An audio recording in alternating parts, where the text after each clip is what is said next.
The U.S. military is making plans to take over America by 2030. No, this is not another conspiracy theory. It could easily be, however. Nor is it a Hollywood political thriller, although it certainly has all the makings of a good thriller. No, this is the real deal, coming at us straight from the horse's mouth.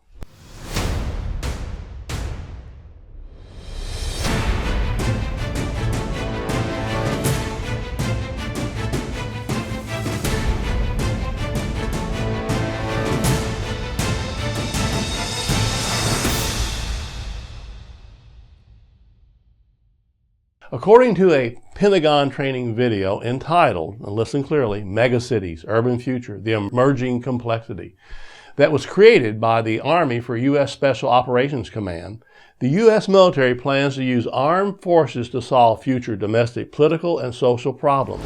This is the world of our future. It is one we are not prepared to effectively operate within, and it is unavoidable. Megacities are complex systems where people and structures are compressed together in ways that defy both our understanding of city planning and military doctrine. It is an ecosystem that demands a highly agile and adaptive force to successfully operate within. What they're really talking about is, however, martial law, packaged as a well-meaning and overriding concern for the nation's security. The chilling 5-minute training video obtained by The Intercept through a FOIA request and made available online points an ominous picture of the future, a future the military is preparing for, bedeviled by, and these are their phrases, criminal networks, substandard infrastructure, religious and ethnic tensions, impoverishment, slums, open landfills, overburdened sewers, a growing mass of unemployed, and an urban landscape in which the prosperous economic elite must be protected from the impoverishment of the have-nots. And then comes the kicker. 3.5 minutes into the Pentagon's dystopian vision, the ominous voice of the narrator speaks of the need to drain the swamps of a world of urban hellscapes. The advice of doctrine, from Sun Tzu to current field manuals, has provided two fundamental options. Avoid the cities, or establish a cordon to either wait out the adversary or drain the swamp of non-combatants and engage the remaining adversaries in high-intensity conflict within. Brutal and anarchic super cities filled with gangs of young people gone wild, restless underclass, criminal syndicates, and bands of malicious hackers. Drain the swamps? Surely we've heard that phrase before, haven't you? We have begun to drain the swamp of government corruption by imposing a 5-year ban on lobbying by executive branch officials and a lifetime ban. Thank you.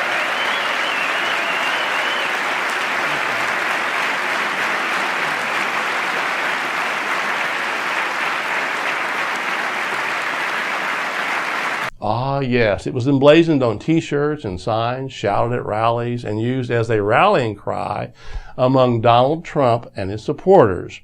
Drain the swamp became one of Trump's most used campaign slogans. And you're right about the swamp. Say it again. Right? You better believe it. Boy, that is...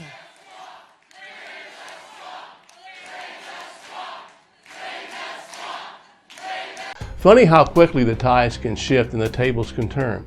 Whereas Trump promised to drain the politically corrupt swamps of Washington, D.C., of lobbyists, special interest groups, the U.S. military is plotting to drain the swamps of futuristic urban cities of, and I'm quoting here again, non-combatants, and engage the remaining adversaries in high-intensity conflict within. And who are these non-combatants?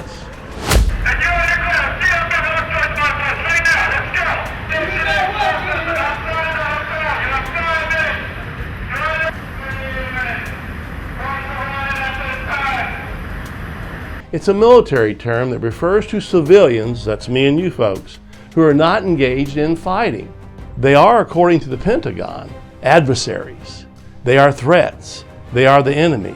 They are people who don't support the government, people who live in fast-growing urban communities, people who may be less well-off economically than the government and corporate elite, people who engage in protests, people who are unemployed.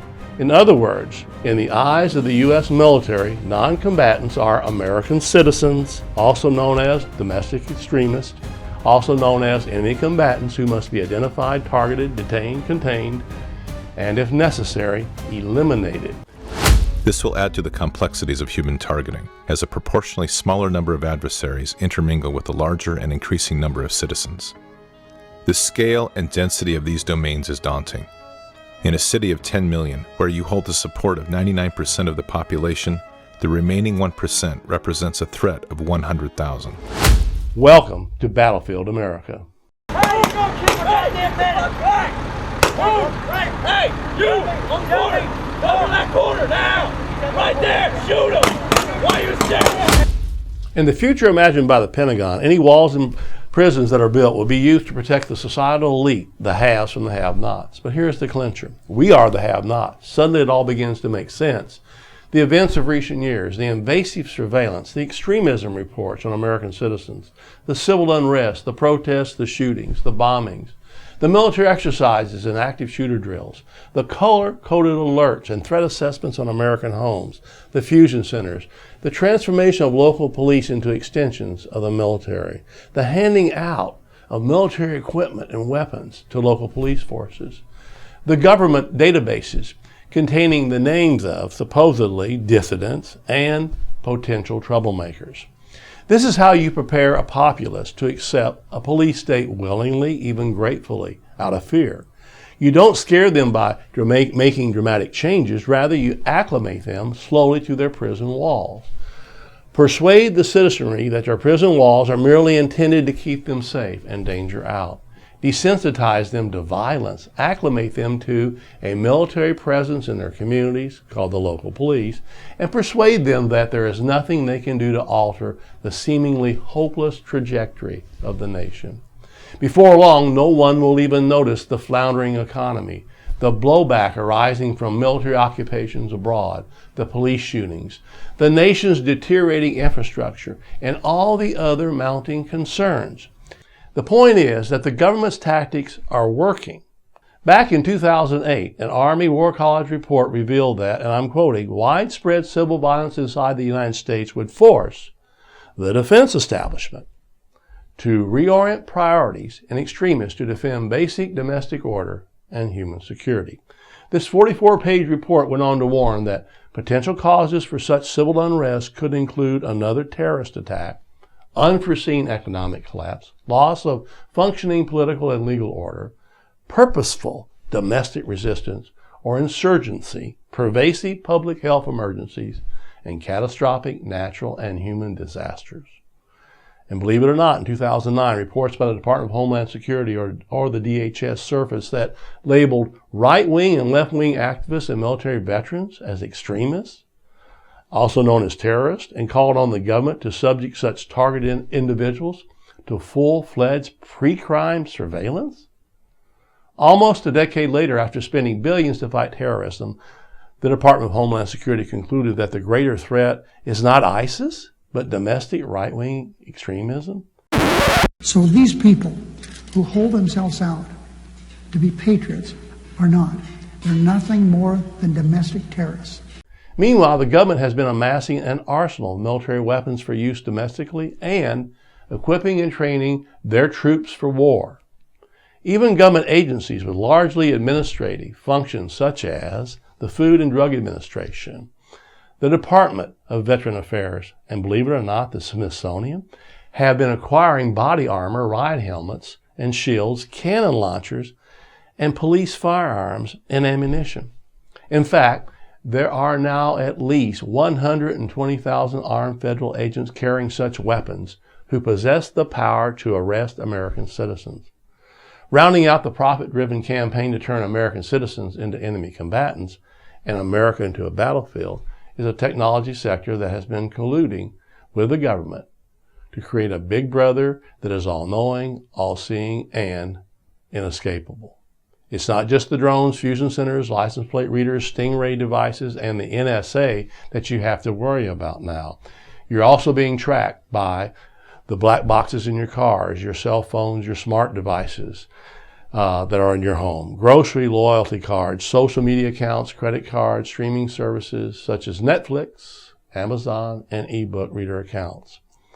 All of this is taking place right under our noses, funded with our own tax dollars and carried out in broad daylight without so much as a general outcry from the citizenry. It's astounding how convenient we've made it for the government to lock down the nation, folks. So what is the government preparing for? Mind you, by government, I'm not referring to the highly partisan two-party bureaucracy of Republicans and Democrats. I'm referring to the government with a capital G, the entrenched deep state that is unaffected by elections, unaltered by populist movements, and has set itself beyond the reach of the law and the people. I'm referring to the corporatized, militarized, entrenched bureaucracy that is fully operational and staffed by unelected officials who are, in essence, running the country and calling the shots in Washington, D.C. No matter who sits in the White House, these people run the show. This is the hidden face of the government that has no respect for the freedom of the citizenry. What is the government preparing for? You tell me. Better yet, take a look at the Pentagon's training video for yourself. It's only 5 minutes long, but it says a lot about the government's mindset, the way it views us, we the people, and the so-called problems that the military must be prepared to address in the near future in a military way. Yet our soldiers will have to operate within these ecosystems with minimal disruption and flow. Our current and past strategies can no longer hold. We are facing environments that the masters of war never foresaw. We are facing a threat that requires us to redefine doctrine and the force in radically new and different ways. The future Army will confront a highly sophisticated urban-centric threat that will require that urban operations become the core requirement for the future land force. The threat is clear. Our direction remains to be defined. The future is urban. Even more troubling, however, is what this military video doesn't say about the Constitution, about the rights of us, the citizens, the people, and about the dangers of using the military to address political and social problems. The future is here. We're witnessing a breakdown of American society on virtually every front. By waging endless wars abroad, by bringing the instruments of war home, by transforming police into extensions of the military, by turning a free society into a suspect society through surveillance, by treating American citizens like enemy combatants, by discouraging and criminalizing a free exchange of ideas, by making violence its calling card through SWAT team raids and militarized police, by fomenting division and strife among the citizenry, by acclimating the citizenry, the people, to the sights and sounds of war, and by generally making peaceful revolution all but impossible, the government has engineered an environment in which domestic violence has become almost inevitable. Be warned. In the future envisioned by the military, we will not be viewed as Republicans or Democrats. Rather, we the people will be enemies of the state. As I make clear in my book, Battlefield America, the war on the American people were already the enemies of the state. For years, the government has been warning against the dangers of domestic terrorism, erecting surveillance systems to monitor its own citizens, creating classification systems to label any viewpoints that challenge the status quo as extremist, and training law enforcement agencies to equate anyone possessing anti-government views as a domestic terrorist. What the government has failed to explain was that the domestic terrorist would be the government's own making. They're making the terrorists, whether intentional or not. Yes, ladies and gentlemen, we the people have become enemy number one. It's time to wake up, America, get formed, get active, and stay in the battle. Tune in to Battlefield America every Tuesday on Newsbud. For just a small subscription fee, you can become a member of the Newsbud community and help keep this website running. Your subscription will provide you with full community access to exclusive content, including videos and articles from Newsbud's team of experts and analysts, as well as a members-only monthly newsletter from Newsbud's founder, Sibel Edmonds. Sign up today for full access at newsbud.com.